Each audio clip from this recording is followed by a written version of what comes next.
Géraldine Vossner, dans la presse, ce matin, ce coup de gueule, celui d'une avocate américaine. Et pas n'importe laquelle, Sébastien. Gloria Allred est l'une des plus grandes voix féministes aux États-Unis.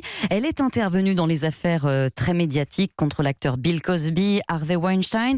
Et aujourd'hui, elle représente plusieurs victimes de Jeffrey Epstein, ce millionnaire américain accusé de viol sur mineurs et soupçonné d'avoir constitué un vaste réseau d'esclaves sexuels.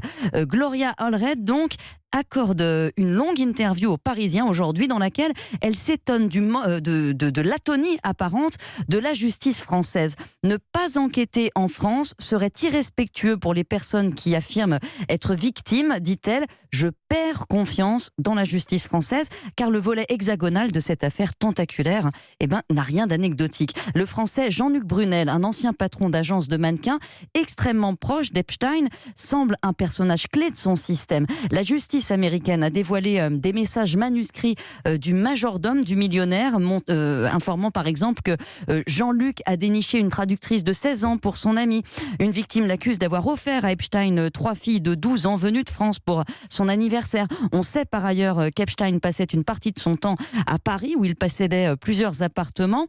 L'association Innocence en danger en France, qui a lancé un appel à témoins, a reçu une dizaine de témoignages des victimes présumées du réseau Epstein sont de nationalité française et pourtant, le parquet de Paris, qui dit procéder à des vérifications, n'a pas ouvert d'enquête. Et c'est cette prudence qui interroge. Cette prudence et la chape de silence qui semble trop souvent protéger les personnes soupçonnées. Parce que ça fait 30 ans, rappelle le Parisien, que Jean-Luc Brunel traîne cette réputation de prédateur. Un documentaire dès 88 évoquait son cas, puis un livre en 95.